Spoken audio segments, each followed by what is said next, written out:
WhatsApp. Okay.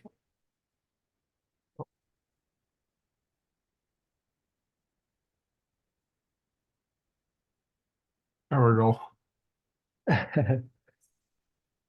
Good day, Jawid in Germany. Good day. It is nice because it is sunny today. In the library in Germany. Yeah. So, you were telling me about your family before when you were in Afghanistan. Oops.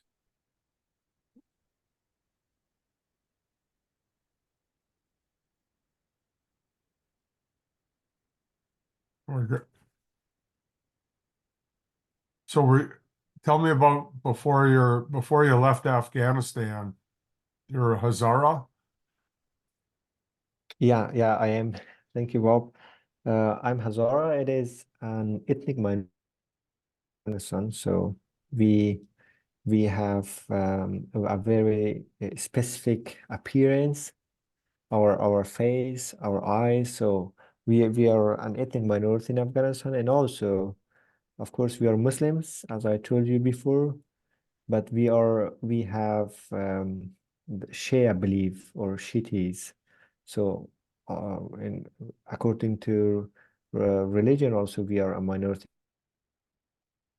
And they are Sunnis, and they are against our beliefs. So they normally in Afghanistan they do not accept our beliefs. So you have two younger brothers, three younger sisters, Yes. and before you left, before the Taliban took over, everybody was going to school. Yeah, before the Taliban take over, everything had a very good family.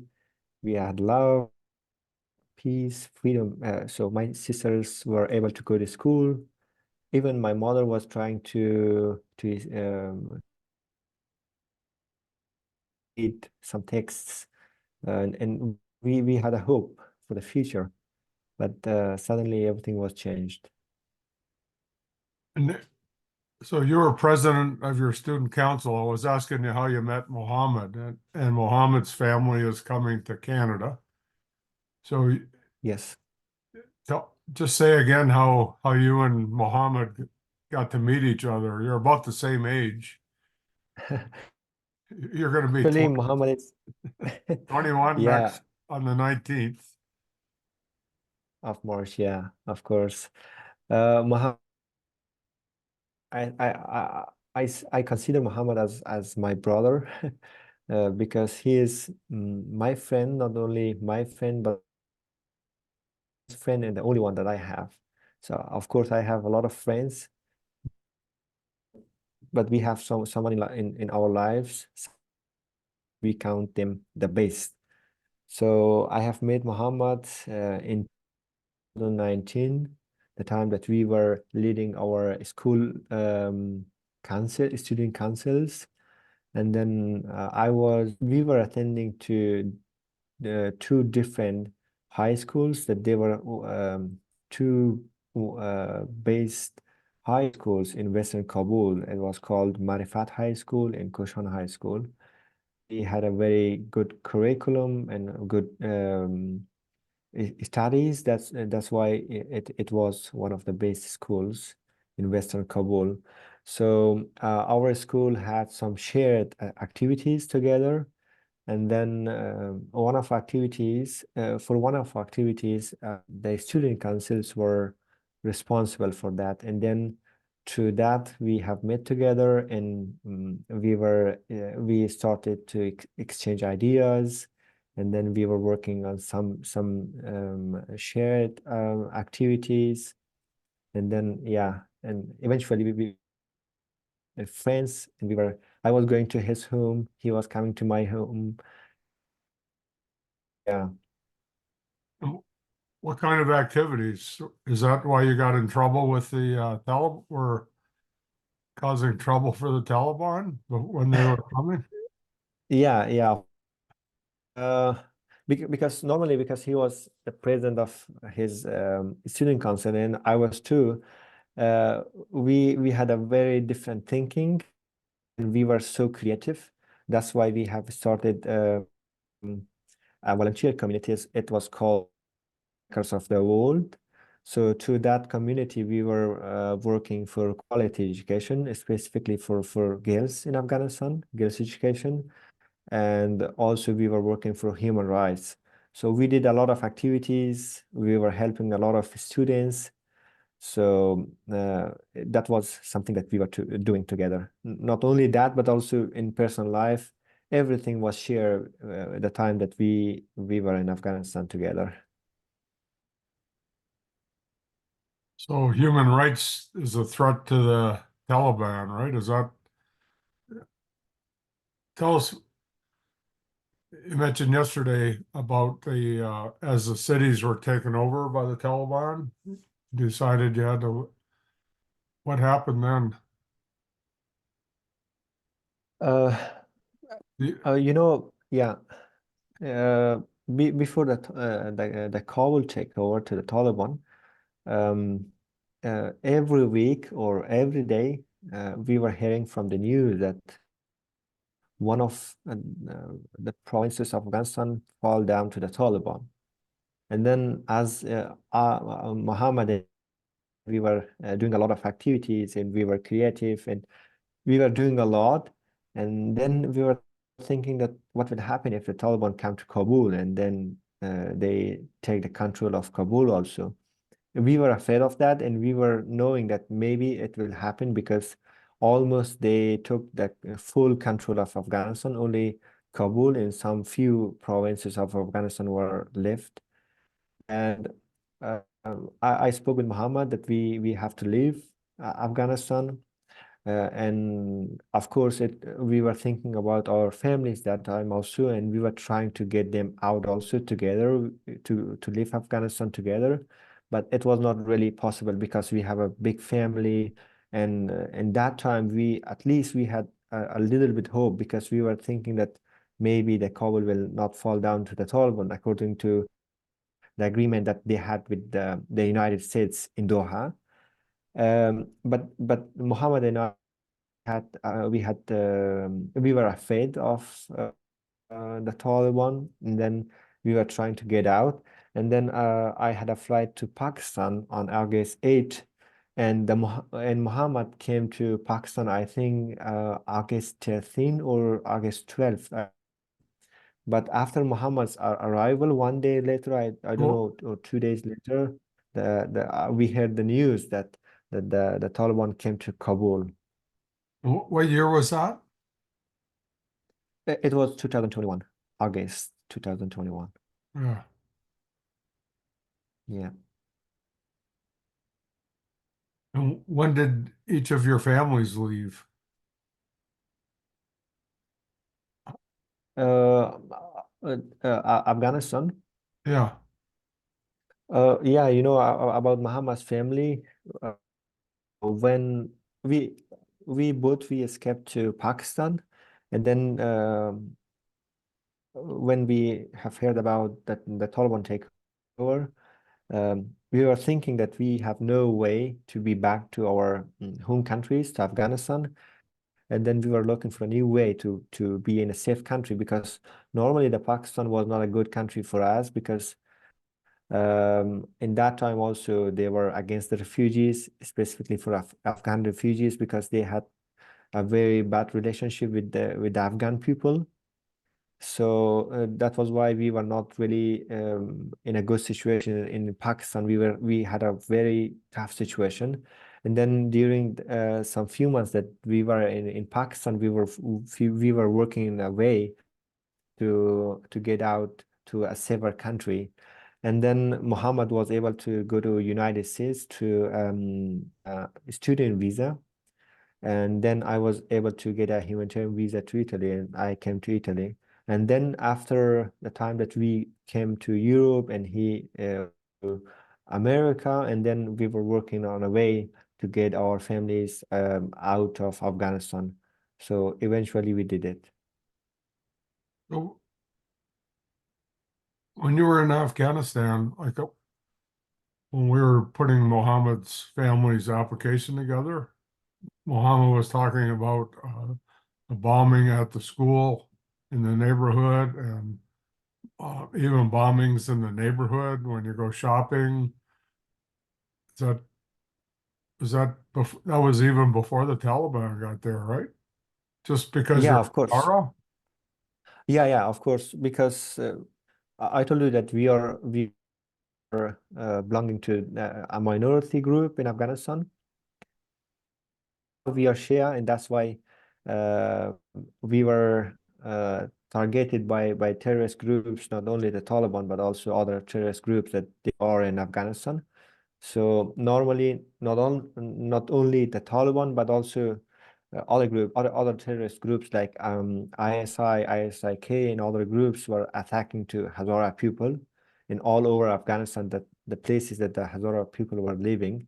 But in Kabul, we were living in Western Kabul. So normally during every month or a few months or a few weeks, a terrorist attack or an explosion was happening. And also, I survived three explosions. One was very early, I think 2018. I don't know the exact year, but it was the time that I was really small. I was going to a course, educational center. We were learning mathematics and chemistry. I survived a terrorist attack there. A lot of students were killed there. A lot of our friends were killed there. Uh, it was the time that I was small, and then the next explosion was happening in 2021, I think, or 2020. At the end of 2020, in a educational center, it was called Kausar educational center. So also there we were studying mathematics, chemistry, physics, and we were preparing for university entrance exams that we had in Afghanistan. So we had a terrorist attack in our center, and I was there, and I was one of the survivor of that explosion, because normally the time that the explosion was happening, we were inside the center, and it was a very crowded school, um, even in because normally a lot of students are attending kind of schools in Afghanistan for university entrance exam prepare. And in our class, in one class that I was attending, I also have some pictures from that class. We had 700 students, 700 students, and then it was so crowded. At the time that some classes were finishing, it was so crowded. For example, a lot of people were going out. A lot of people or students were coming in, and then the time that our class was finished and the students were getting out of the course, a terrorist with the bombs came, but it was really hard to enter the course, because normally we had a lot of threats, security threats, and the entrance was not really easy. We had it was like a small street, and in that street we had like 6 walls, and every wall was like half, we were going like this. So it was not really easy for someone if want to attack to enter the course directly. It was really hard because he had to go like this. So the time that the students were finished and they were going out, a terrorist person, I don't know who was that on, he had some bombs, and he came, and it was crowded also outside the course because a lot of students were getting out. And then in the street in front of the course, he did explosion. And um, I still remember the time that it happened. I was in the center.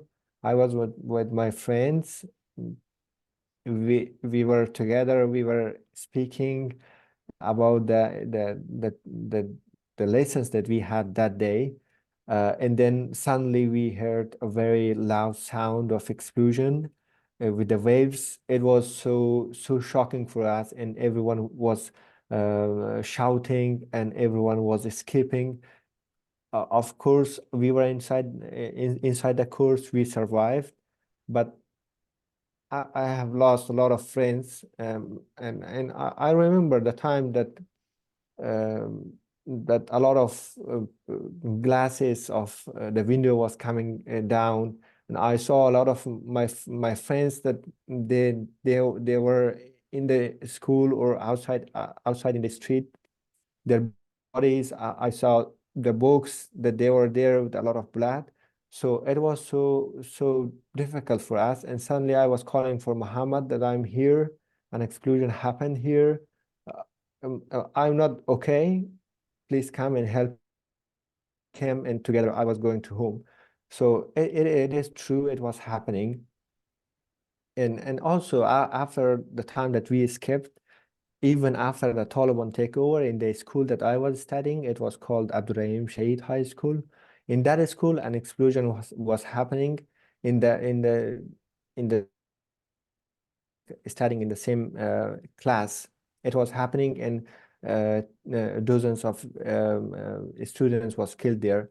So normally in a it was happening before the Taliban, and even after the Taliban takeover, times and dozens of other explosion was happening again. I'm so sorry that happened to you and your friends. Yeah. That's why you do the humanitarian work, eh? Well, for us, uh, as as as a pupil or as the new generation, it was not really easy for me to tolerate it. I was not. When I was in Afghanistan, I was not able to sit down, sit to be calm and to not do nothing. Of course, that was the reason that we started our activities, and we were helping a lot of students. Specifically, we were helping to those schools that they were affected from terrorist attacks or bombings. One of the projects that we had, it was in a school. It was called Saidu Shahada High School. You can Google it right now. It was so shocking. It was really hard. It was far away from our home, but it was only girls' school. So uh, uh, an explosion was happening there. A lot of more, I think, than 60 or 80 girl students were female students were killed there, and then a lot of students were injured, and the school was damaged and everything was destroyed. So one of our projects was for that school, for the students, that we had some educational programs for them. And also we were distributing a lot of hundred volumes of books for them, and we were helping them not only with the educational programs, but also educational materials that we were collecting from the people, or the ways that we had. So we were doing a lot of activities in Afghanistan. How do, how did how did you wind up getting the Princess Diana Award? Uh, It was, I told you already that I did a lot of activities in Afghanistan, and since the time that I came to Europe, I was feeling again that I should not be calm. I should do something here from here also for my people. I continued my advocacy. I continued my activities through the chain makers of the world, even from here, from Europe. Of course, it was really hard, but we have our activities in Afghanistan. But some activities of us, they are secretly happening in Afghanistan, and we are operating secretly in Afghanistan for the girls that they are there. and still we are helping a lot of people. And since 2018 that we started the first group of Chainmakers of the World. That time it was called Burna Group. It means Burna means youths. So that was the time that I started Chainmakers of the World, and from that time till now, we have helped thousands of students, specifically girls in Afghanistan. And then in 2023, with the collaboration of an American organization, a colleague of ours, they were nominating me for the Princess Diana Award from the United Kingdom. And then they were writing about my activities and everything that I did in Afghanistan and everything that I was doing. And then suddenly one day I got the news that I won this award, and it was really joyful for me. Yeah, you deserve it. Thanks. Thank you. So right now your family is in Iran with the visas that get renewed and may not get renewed again, and afraid of getting sent back to Afghanistan. So we're looking for somebody to talk to in Australia to just to be the sponsor, which doesn't require a lot. That's what we're doing here, and that's what I'm doing with our Unity Church to bring Muhammad's family to Canada, and we're looking to find somebody to do the same type of thing in Australia, to bring your family to Australia since they can't go to Italy anymore. That that right? Yeah, I'm really grateful to you for your support and also for the people who are watching. So, or I would be really grateful because it is a dream for my family to be safe, and it is a dream for my sisters and my siblings to be able to go to school. So we need the support, we need the help, and and also it is my dream, and it could be a collective dream of 8 people. So of course, anyone who is interested to help us, it would be really nice of them, kind of them, and I would personally, I would be grateful for him or her, and and also I'm grateful to you. Yeah, I'm grateful to you as well. Thanks for all you do. All right, let's stop the recording and